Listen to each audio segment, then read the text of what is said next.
of these coconut ones. Coming up, Cinnamon twist on top. Alaskans and their pastry shop approach to politics. I was raised Democrat. I'm around a lot of Republicans. I look at both sides. Why they like to keep their options open. My biggest worry is that we get a candidate in who can promise a lot but not deliver on a lot. Usually when it's down to the wire, I research all the issues and then go from there. Okay, anything else, man? Ahead, why it's hard to put your finger on the pulse of Alaska politics.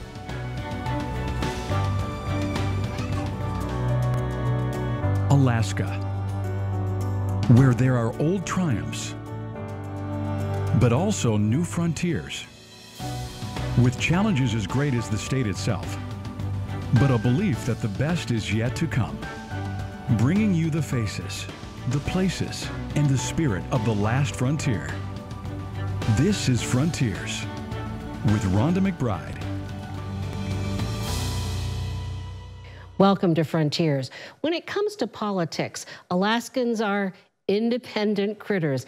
At least they like to think they are, and that can make it very hard to predict just how they'll vote. So we went to 3 different locations to get a pulse on the governor's race: the Anchorage Senior Center, a coffee house, and a donut shop. And yes, we found a lot of independent critters. Let's start with the most experienced voters. There we go. We got it. Although these voters have played many a round of political poker, few have made up their minds. Well, I kind of like Walker, and I think he's done a pretty good job. But I like Mark Begich. Virginia Wisemore believes they'll split the vote. Oh, man. Ruth Sheridan turned 100 in January. She's voted in Alaska for about a half a century. And like many of the voters here at the Senior Center, she considers herself an independent. You need to have a certain amount of integrity and a certain amount of reality. For now, Ruth is in the Bill Walker camp. I have to do a bunch of them. Don Muller also considers himself an independent and says neither Bill Walker nor Mark Begich pull their weight with him. As for Mike Dunleavy, he doesn't know exactly what he stands for, but feels drawn to him. Just new blood. Someone new trying it. I try and be here 4 times a week. Kelly Razzo, another independent, says she still has a ways to go before she settles on a candidate. There's too many people that don't really give a darn. She also wonders if the candidates realize there are a lot of grandparents like her who help to support their grandchildren. Mom's having a real tough time making it now because she lost her job and she lost her apartment. For now, she leans towards Mark Begich because she believes he'll do the most to help young families. How you been, Paul? Art Elliott's support for Mark Begich goes all the way back to when he served as student representative on the Anchorage Assembly. He thinks about the whole picture, and that's important. The picture wasn't much different here at this coffee shop, where we found Margaret Adams at work on her doctorate in occupational therapy. I voted for Lisa Murkowski when she was up for re-election. I think, finding who's going to take care of the state best is more important than voting by party line. And you are a Democrat. I am a Democrat. So which candidate will win Margaret's heart? Mark Begich supports a lot of the issues she believes in, but Bill Walker, she says, has the most complete fiscal plan. I find it unfortunate. It's definitely less than ideal to have the Democratic vote split. Oh, the Democrats are shooting themselves in the foot, but those things happen. Most of the people we asked here haven't made up their minds yet. Bill Sigler, though, was one of the few. I'll vote for Billy Towan, Libertarian, just to encourage him. Bill says he knows that his vote won't change the outcome. But, gambling is a tax on stupidity. So if I were feeling sporting, I would bet on Dunleavy. And he just might bet you a cup of coffee on that.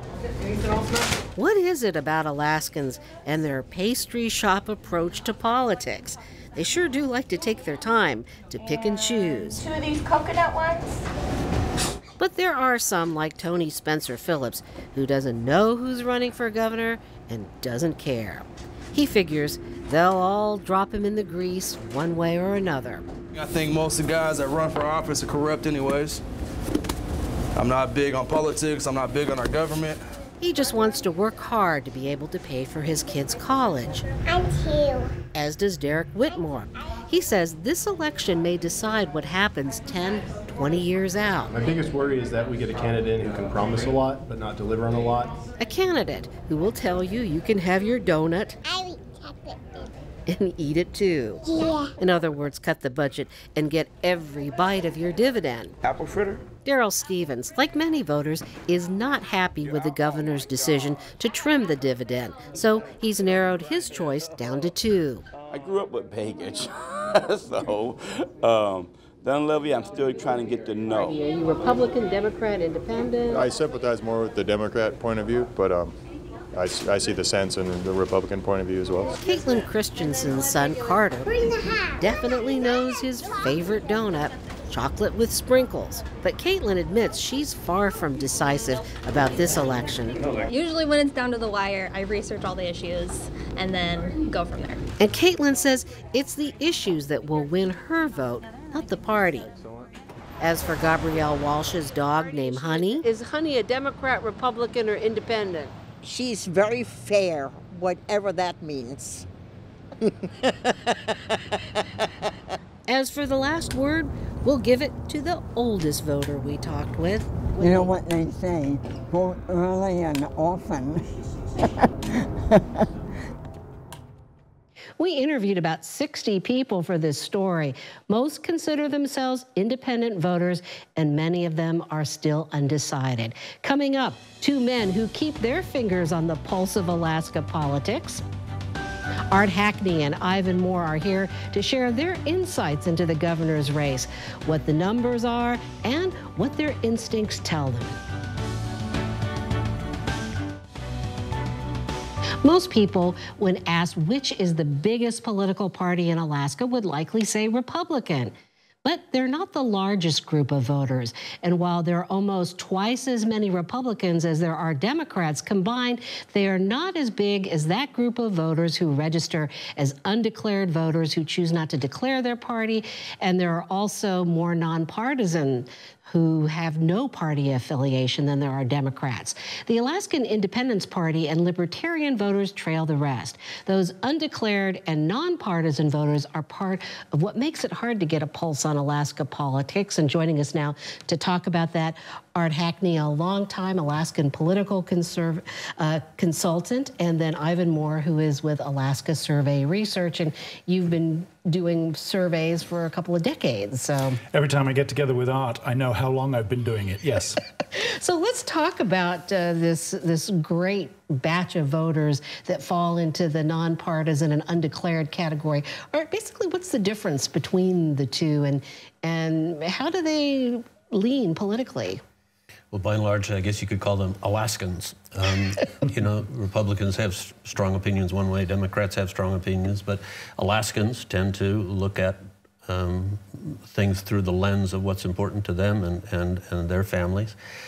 Nonpartisans tend to be, you know, a little bit more leaning, in my opinion, in my experience, to be voting Democrat, and the undeclareds tend to vote a little bit more Republican.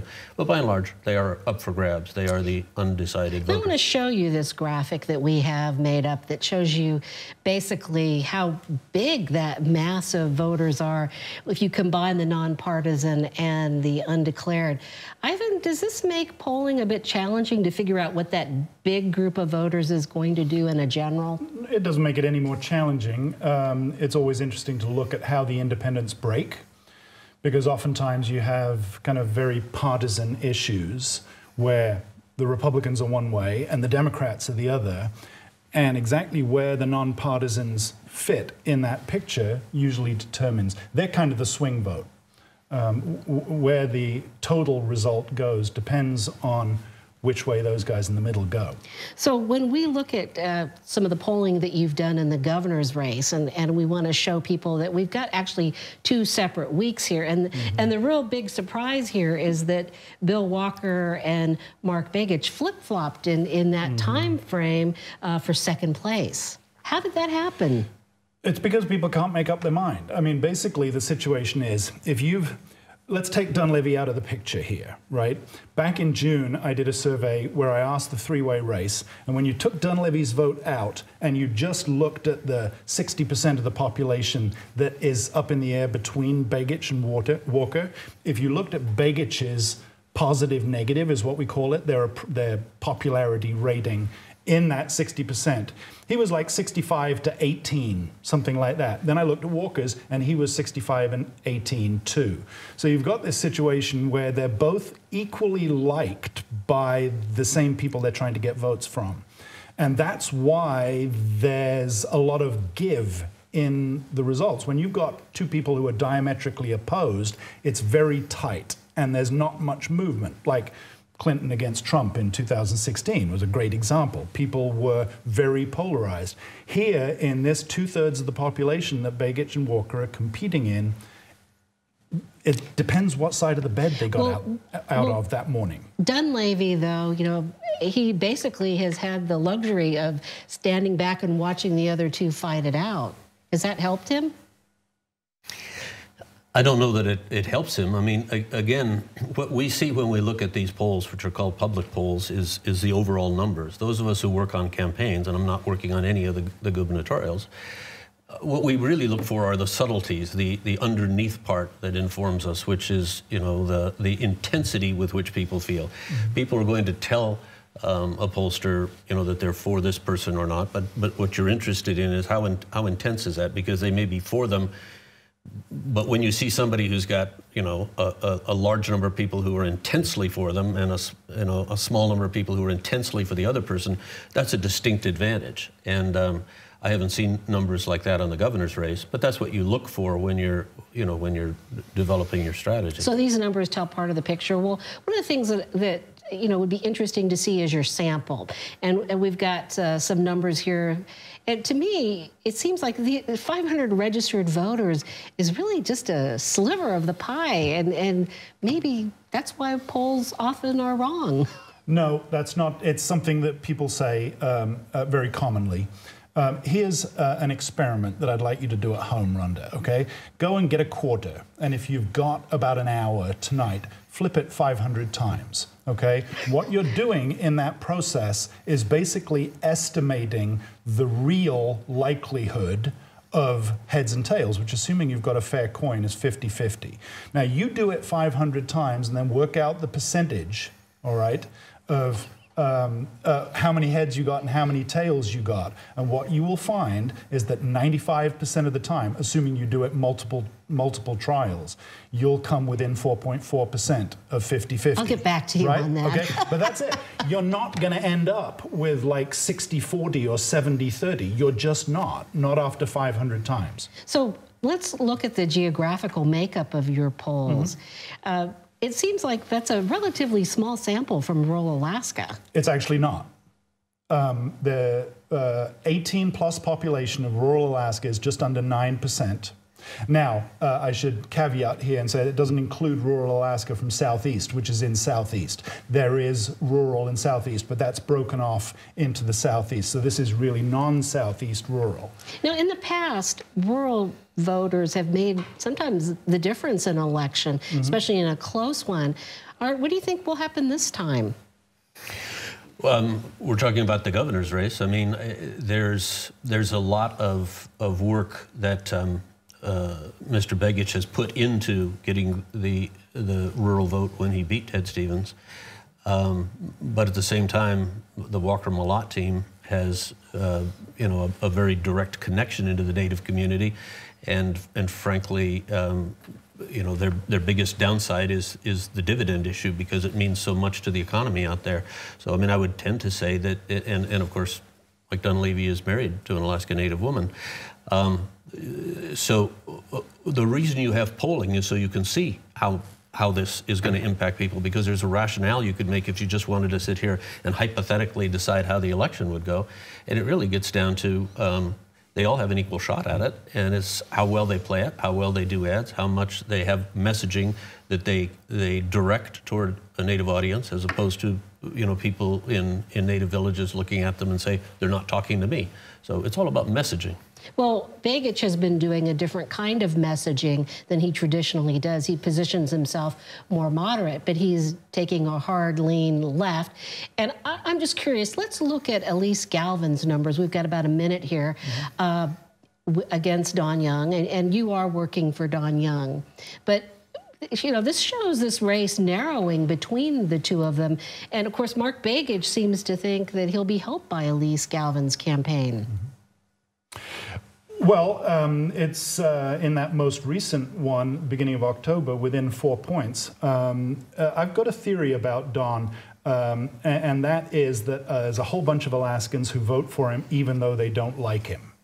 Okay, and I think sometimes what people do in polls is they actually get a kick out of voting against Don Young, which makes it look closer than it is. But then come election day, they go, oh, that's a lot of seniority to throw away kind of thing. And it's more difficult to do it for reals kind of thing. Well, we have some more interesting questions to consider when we come back. But coming up, the Alaskan who has been under the national microscope. This has been agonizing for me with this decision. Will Senator Lisa Murkowski pay a price for her independence? And how might her Supreme Court vote affect her chances for re-election? We'll talk about that when we come back. Lisa Murkowski's political track record perhaps demonstrates best how Alaskans don't always walk in lockstep with the party line. Ivan Moore and Art Hackney back with us now to look at the impact of her decision not to support Brett Kavanaugh's bid for this Supreme Court. Now, I just want to bring this up quickly here. President Trump was quick to lash out at Lisa Murkowski. He said, I think she will never recover from this. I think the people from Alaska will never forgive her for what she did. And then we have Sarah Palin. She tweeted, I can see 2022 from here. And then Mitch McConnell weighed in. He pretty much dismissed these reactions as political hype. She is certainly going to recover, is what he said. So, Art, what do you think? Who's right? Well, I think today is very different than next week and the week after and the month after that and the year after that. So it is, you know, one can look at today, and she's not running today, so it's more a matter of seeing how these things play out. The question is just, you know, does the Republican Party do something that is sensible and responsible in how they react to her vote? Because it really, it's what the people of Alaska think about the vote, and obviously the people of Alaska were very conflicted on that. So I think most people, and Ivan would be the best to speak to this, have a fairly good sense that Lisa genuinely wrestles with these issues and tries to make rational decisions. Now, we have some polling numbers that you did before Murkowski's Kavanaugh vote. So you want to talk about those a little bit, explain those numbers? Well, this is the Kavanaugh vote. We asked people if they would encourage Lisa Murkowski to vote yes or no, and it was 46-43, so it was pretty close. I was actually pretty happy to see Lisa quoted in a story a few days ago as to how she had clearly seen these numbers and realized that she was sort of damned if she did and damned if she didn't in terms of which way she went. So let's look at her popularity. Yeah. I guess her positive negatives. If you round it up, it's 51-31, which is actually very standard for where her rating's been over recent years. Obviously, it's fluctuated over time, but that's fairly standard. And that was before the Kavanaugh vote. Well, it was all going on, but it was before the situation at the end. Now, the second poll, you haven't got the graphic up for that, but the October 1st to 6th, October 6th was the Saturday when they had the vote. So that one was taken right when everything was going on, the chaos in D.C. over that vote. And I can't remember exactly what her positive negative was, but it was both in the lower 40s as opposed to 51-31.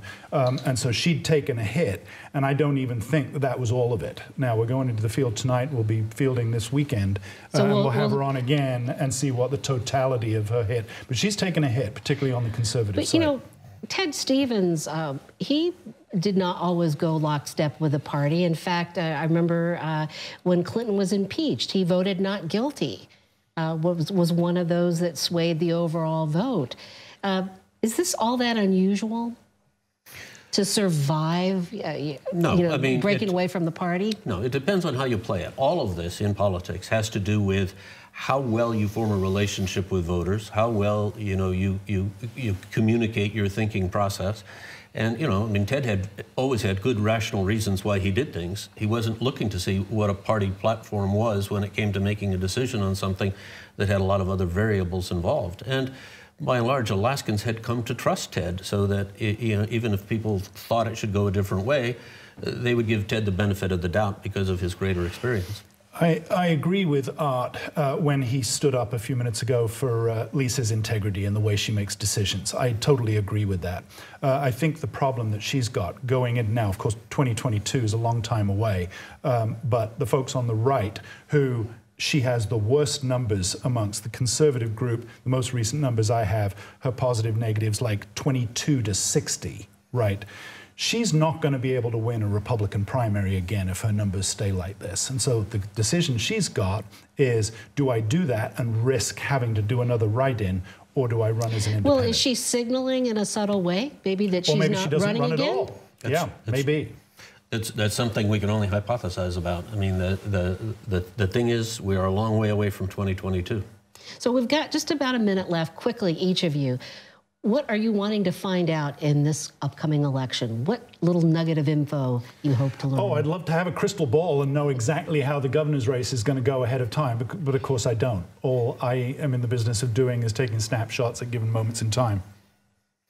And that's the key. I mean, for people like me who run campaigns, I mean, to put it in perspective for this race, anything could change that could, you know, make some candidate lose ground. And the question is, where do those votes go? And it's also what kind of message they roll out that makes people fall in love with them. And to give a quick perspective, back in 2008, Congressman Young was down almost 20% 3 weeks out. He was down almost 13% 1 week out, and he won. He won because we stayed focused on messaging, which was what was going on in people's heads that if they understood would make them vote. And as they looked at it, that's what they did. So the race as it ended was very different than what a predictive poll was 3 weeks out. We don't predict. All right, we'll have to leave it there. Thank you very much. Well, we hope to answer questions on Frontiers, but I think that we have raised more questions than answers here. But we leave you now with a song from Hank Rosing, a former Alaska commercial fisherman who loves talk radio and considers himself an independent critter. We'll see you next week. I'm an independent critter, and Alaska is my home. I dream of running at a ditto rod from Anchorage to Nome, from Anchorage to Nome, yeah, from Anchorage to Nome.